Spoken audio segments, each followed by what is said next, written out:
Réagissant aux propos tenus le lundi dernier sur les antennes de RFI par le camarade Emmanuel Bungwanza, à propos de la suggestion faite au niveau national par le premier secrétaire du parti, le camarade Satima Biala, sur la prorogation du mandat présidentiel, c'est-à-dire du mandat du président, de l'actuel président de la République, et de sa non-participation à la future élection présidentielle à la fin de cette transition,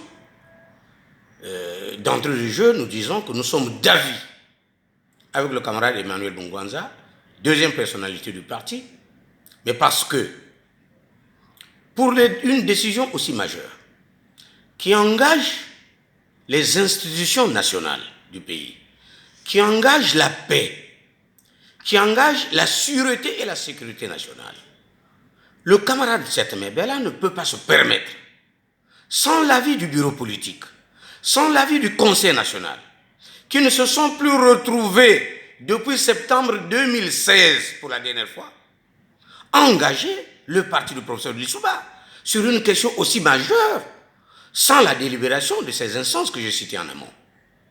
Il est d'usage et de coutume chez nous que pour les grandes décisions, le secrétariat national doit obligatoirement consulter le bureau politique tout au moins, sinon le Conseil national. Parce qu'il y a une jurisprudence qui existe chez nous. Je prends le cas concret de notre participation aux élections locales de 2014. Mais nous avons dû, le secrétariat national avait en son temps convoqué une réunion du bureau politique, ça se tenait à la salle de la semaine africaine, puisqu'une partie de l'opposition avait boycotté ces élections, avait décidé de boycotter, de ne pas participer à ces élections. Mais le bureau politique s'est réuni pour débattre si oui ou non nous devrions, en tant qu'UPADES, participer à ces élections. Ça se passait en bureau politique. Et nous avons eu un débat de plus de 8 heures qui a été sanctionné par un vote parce que l'unanimité sur la question ne se faisait pas, le consensus ne se faisait pas. Et majoritairement, on a décidé qu'il fallait aller aux élections législatives, aux élections locales, excusez-moi. C'est ça, c'est d'usage chez nous. Le secrétariat national est un organe à deux missions. Première mission, exécuter les décisions issues du Congrès, les délibérations du bureau politique et du Conseil national. Deuxième mission, c'est une force, le secrétariat national est une force de proposition. Le secrétariat national doit proposer au bureau politique, au Conseil national, le programme d'activité du parti, qui doit être discuté et adopté par le bureau politique et le Conseil national. Toute autre situation qui n'intègre pas le programme d'activité doit être soumise à l'examen du bureau politique et du Conseil national. Or, pour la dernière fois que nous avons tenu ces réunions du bureau politique et du Conseil national, ça fait plus de 3 ans. Ça remonte à septembre 2016 à Djoulizi.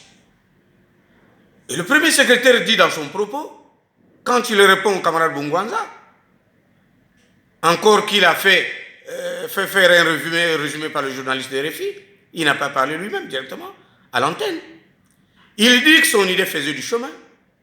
Il dit qu'aucune instance du parti n'a contesté sa démarche. Mais son idée fait du chemin au produit qui? Le pouvoir rejette l'idée. La plateforme, la fédération de l'opposition rejette l'idée. Nous-mêmes, à l'intérieur du parti, nous n'avons jamais débattu de la question pour qu'on lui donne quitus pour aller parler en notre nom. Son idée fait une avancée auprès de qui?